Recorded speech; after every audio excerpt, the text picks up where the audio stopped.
What's going on, guys? James BanKs here, and I'm coming back to you with another video on the Rivalry channel looking at the pick'ems for the CSGO IEM 2019 Katowice Major. Now, if you followed my Legends picks, we did it. It was crazy, but we managed to get enough points. We're well on our way to Diamond. Let's see what we can get done on the championship stage. Now, as you can see, I'm not at home this time around. It's actually cleaner than my home, right? But overall, I'm in a hotel. I'm here for another event in Ukraine, doing some work with StarLadder. So, apologize that the quality may be not as good as what we have from home. I'm going to jump into CSGO right now, and then we're going to start going and have a little review of what we looked at on the Legends stage and see what I thought about kind of how it all went down, give you guys the lowdown on it all, and then come into the championship stage and see if it's really going to be that simple, because honestly, it's not all as it seems to be. Alright, so we're into CSGO. Now, I've got up my challenger stage. I showed you guys how I went before. Obviously, Rip Fnatic, Rip Vici actually getting a win as well. Should have gone for Greyhound on that, but still, I managed to get the points needed to move on to the next stage. Then we go into the Legend stage, right? Now, my 3-0 pick of Liquid, like you guys saw from the previous video, I had a good feeling about this, right? And you often get this, like when a team adds a new player to a lineup and they say, hey, look, we can get this done, we can look strong, we feel a little bit more confident, it's like a fresh face, but also the coaching side of things that I spoke about. Now, in my previous video, I said we don't know too much what Adren might be bringing to that team, but the players were praising him quite highly.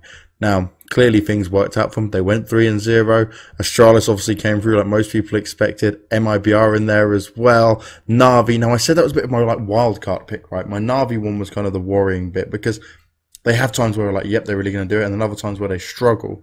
Now, it wasn't completely clean from Na'Vi, but overall, I'm happy with that performance. Now, this 0-3 pick, right? My, oh my. Everyone went for complexity on the 0-3. Like, literally, I probably saw maybe 1 or 2 people maximum who didn't pick complexity for a 0-3 pick. And I'm like, cool, I get it. That makes perfect sense, because complexity, they've changed a lot since that roster. It could have been one of them fluke runs before when they made it through.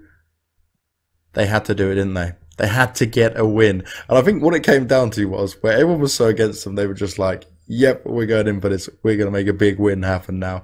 We're going to be able to sit there and say, hey, look, we didn't go out 0-3.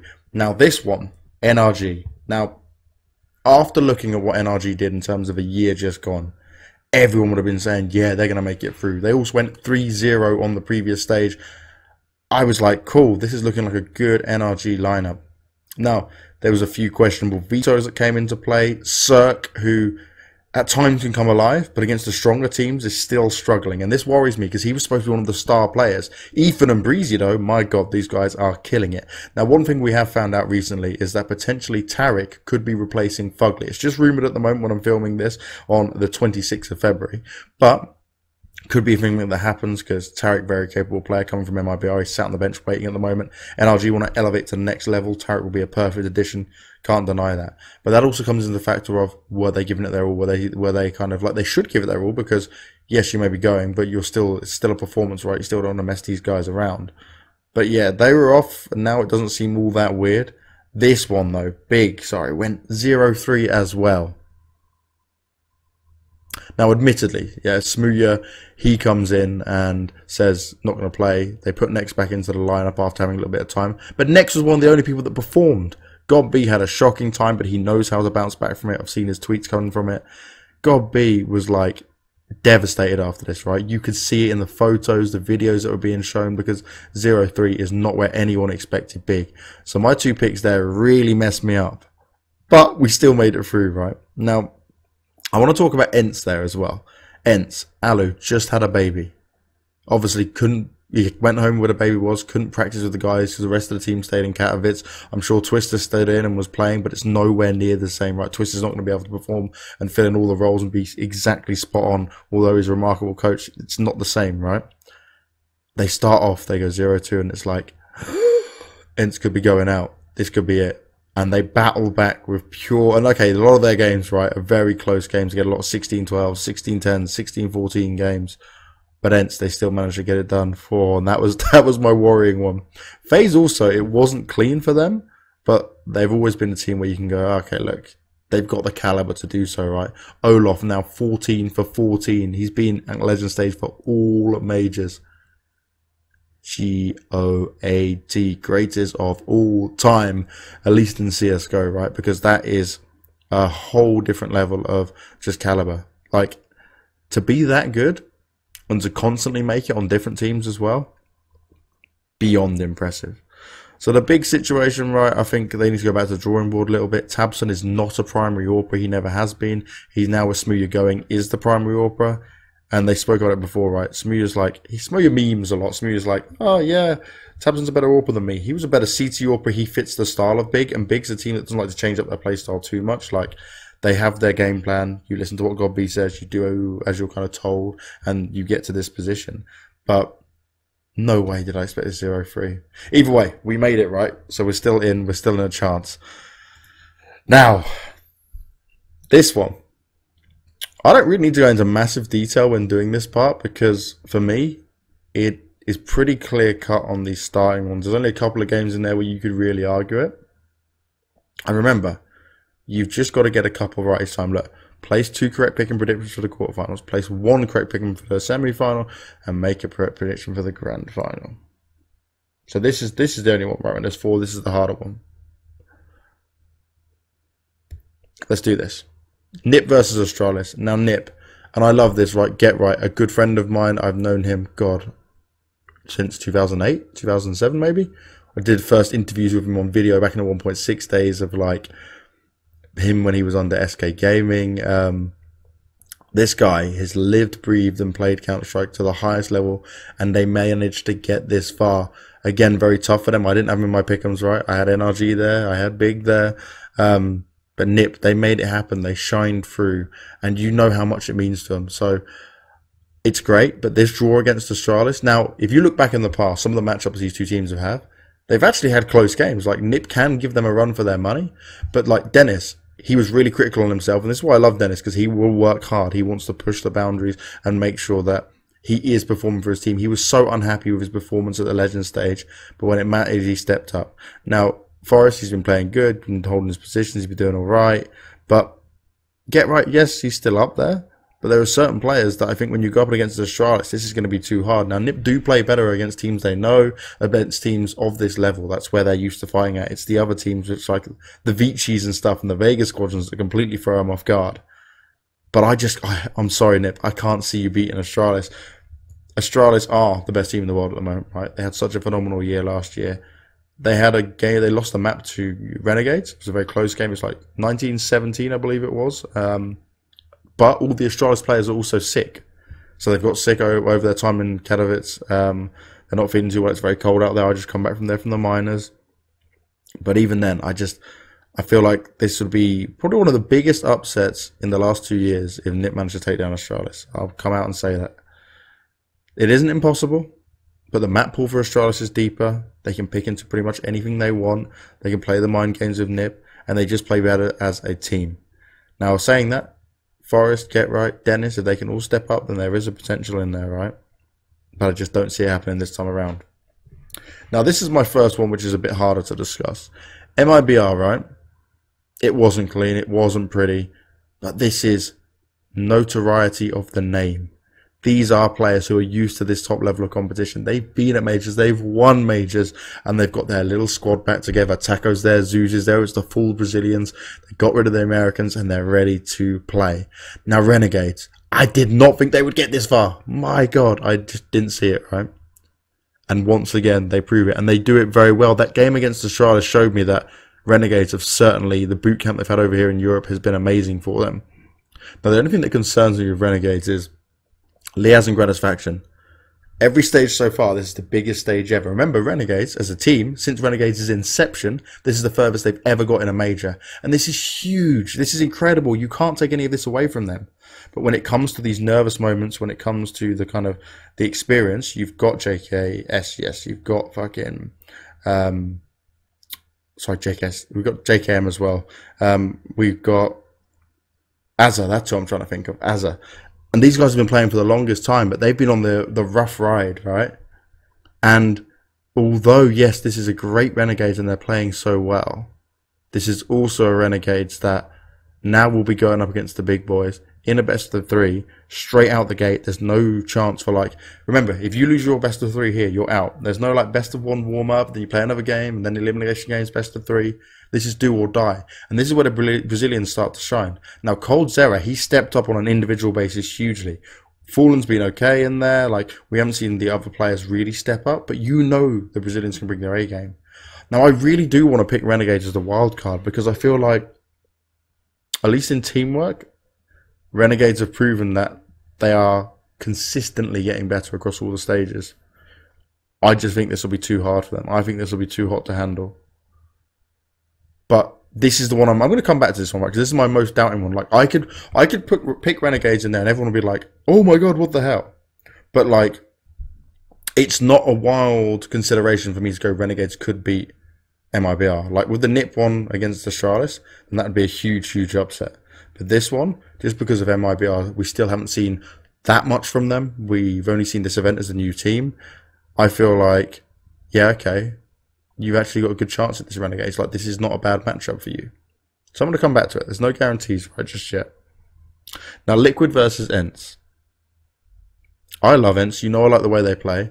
They struggled so hard. And I know why they struggled so hard, right?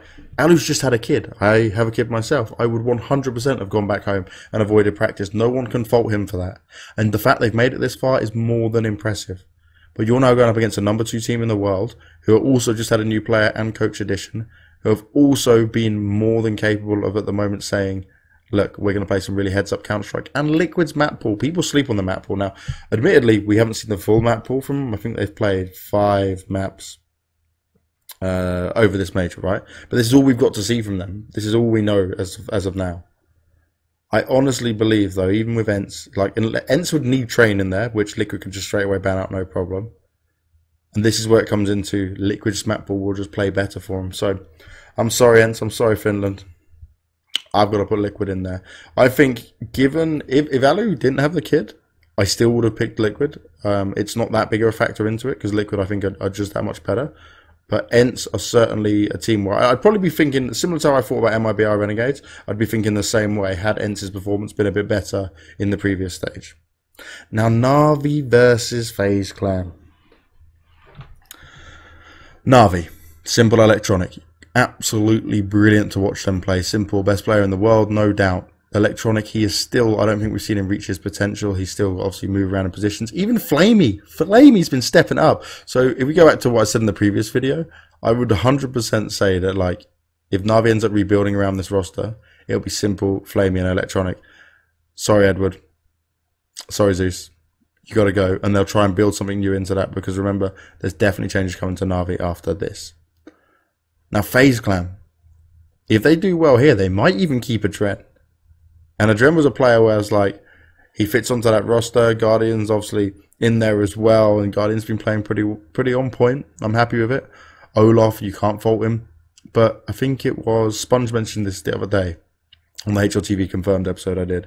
And he said that Machine basically said that the thing about FaZe is when you're normally in positions where you just get 1 and die, these are the players that will get 2, maybe 2.5, and maybe a bit more because they're just that level. Like, it is a raw skill factor. So say Na'Vi came up against the Liquid, then it's a bit where if Na'Vi have Simple Electronic pop off, then yeah, we can do it. But if they went up against NIP, yep, definitely see Na'Vi winning that. If they went against Astralis, probably not. If they went up against MIBR, I could see Na'Vi winning that as well.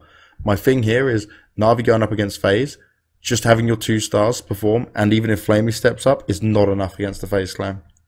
Because you've got Yanko coming in as a coach now. He's obviously adding a deeper level. I don't know on the exact basis, but you can see some minor adjustments in it. With some of the games where it got very close, like the awkward game FaZe Clan had against Cloud9, you would certainly say that, okay, that coach moment came in and he really helped out. But that's one of the things. The one game that FaZe Clan had that makes me think that Na'Vi would beat them is the Cloud9 game. So this is probably my biggest 50-50. Because this one, there's not 50-50. It's definitely an advantage of MIBR. But I can just see Renegades winning it. With this one, it's like, Na'Vi, it just need the pieces to come together. If Electronic, Simple, and Flamer are on point, no problem. But here, the difference is, this map pool for Na'Vi, it's always been an odd one. And I think they kind of match up quite interestingly here. Oh, boys. I want that diamond coin.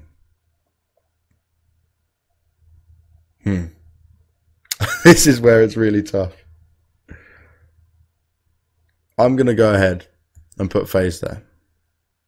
And the reason for that is just, if we're putting it pound for pound, skill for skill, FaZe is a little bit higher, because Edward, he's not supposed to be the star player, right? But he's not playing up to the abilities of what he's used to be able to. Zeus, we know his story for the longest time of not being the highest performer. But if Flamey doesn't pop off, then it's literally only Electronic and Simple that are going to have to drag the rest of them kicking and screaming. And against a team like FaZe Clan, I can't see it happening. All right, now let's come back to this one. If you're watching this and you want to literally follow my pick'ems, because we've had a couple of good stages now, we've made it this far, we're going on for Diamond, then cool. 1000% you would just go with MIBR. But if I wanted to be cheeky, I could come in there and just be like, hey, look, I can see Renegades doing it. This is their best chance to do it. They do their homework. They have a look at it all. The players don't choke. And that's the thing, right? This is on the biggest stage now. This is the major. This is the Katowice Major 2019. There's so much prestige here. Then, yeah, I'd be like, that's why I see you Renegades crumbling. So basically, if you're a bit of a wild card there and you want to go, hey, look, let's put a random pick through because Renegades keep proving us wrong. Perfect. Put them in. But the sensible choice is 100% MIBR, and I think that's the way I'm going to go. Now, this is where it gets a little bit easier. Astralis versus MIBR. For all the reasons I just said there about MIBR and Renegades claim, where you could potentially see yourself picking Renegades, there's no way Astralis lose this. Like, map pool's better. Individual ability at the moment is certainly better on most of the players from Astralis in comparison to MIBR. There is history there, but I think, and again, right, I spoke about the Astralis players being sick. If they're sick, then it means they could even lose out against NIP. But, sorry, if they're still sick, that is. But then my real issue is, even then, Astralis, right? Like, I think it was Dupree that tweeted out how about him being ill and saying, like, players will help, like, the rest of his team helps him make sure get to this stage and stuff. But they still went 3-0. They still went 3-0. So, yeah, I can't see Astralis losing. MIBR, give them 3 more months. A few more tournaments of the year. Because remember, this is the first tournament of the year, really. Yes, we saw MIBR elsewhere, but like it's like the warm-up matches for them. I would just say that MIBR, give them a bit more time, then yes, maybe they will see a bit more competition, but this is going to be an exciting damn game to watch.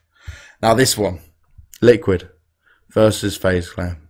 Map pools massively come into effect. Liquid can stretch their legs a little bit more with this. I think FaZe Clan have the individual skill there 100%, but the teamwork is not going to be the same level as Liquid. And in a world where FaZe Clan win, I don't think it's going to come down to individual ability. I think it's going to come down to them being able to pressure Liquid and force them to not play their game. Because it's going to be, what can Liquid do to adapt to what FaZe Clan throw at them? Because Liquid, they can play against all these very strat-heavy teams. Like, bloody hell, they've played against Astralis for the past year in so many finals. FaZe Clan's not that, and they can play a lot of heads-up Counter-Strike. But Liquid, they don't shy away from that, right? When twists can go off, we see it time and time again. When Elige, especially Elige with the AUG, he's been like one of the early adopters of that weapon. It is AUG CT side all day long now. That's where Liquid looks so even more dangerous. Nitro's like having his second win of peak performances. So even with all the firepower we have here for FaZe Clan, I've got to say it's probably going to go Liquid's way. Now, grand final time, people. Liquid Astralis. A tale as old as time. All of last year we saw so many of these finals, and it kept going Astralis' way. Astralis. The logical pick... Oh. The logical pick is 100% Astralis. But something within me, and I'm serious here, this is more like a heart feeling, a gut feeling, that I think this is Liquid's time. Yes, Astralis want to go for another major. Less Astralis are so dominant. Yes, they are the best team in the world. Liquid have looked good as well, though. Liquid's map pool is certainly improving. Now, the crazy thing here in terms of map pools is Astralis can have Nuke or Train. Liquid have been working on these extra maps. I know Liquid would probably like to play Train in there. They definitely don't want to play Nuke, but many times Liquid have challenged the Astralis and said, hey, look, we'll try and fight into it. We'll let them have it. We won't ban it out. So the pick and bans is going to be very interesting with this. It sucks that it's only a best of 3. I think major grand finals should 100% be best of 5. It brings us the best and ultimate level of all the teams. But in a best of 3, right, then there is an opportunity for Liquid. Say they get their map pick, they get a good start, we go forward. So my logic here is 100% yes, Astralis should make it through.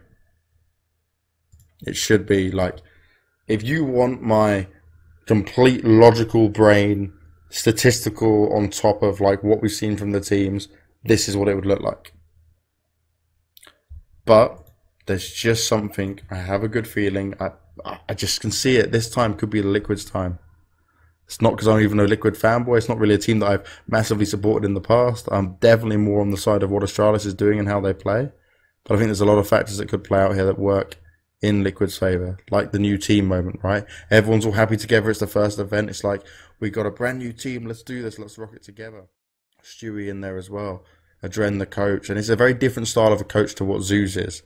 And I think that might be something that plays into a factor here. We might see a bit more of the tactical battle between these two teams. Ultimately, we don't know how it's going to go, but we're confirmed. We're in. Hopefully. Hopefully, this is going to go our ways. There you go. There you have it. My pick'ems are done. You don't have to agree with me. You may have your own thoughts on the matter. And another thing I didn't mention there towards the end is, remember, okay, it was iBuyPower Masters. It was a shit show of an event. It was awfully run, which is poor conditions. And the win went in favour of Team Liquid, 2-1 over Astralis. And obviously meant more to Liquid than it did Astralis, I think, in terms of the win to Astralis losing.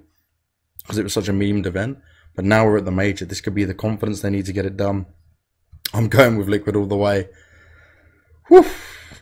Let's see what happens. Let me know your thoughts, guys, below. I'll be checking the comments as always. I hope you've enjoyed it. And let's go in and get that diamond coin. Let's try and make it work for the IEM Katowice Major 2019. James BanKs here. I'm over and out.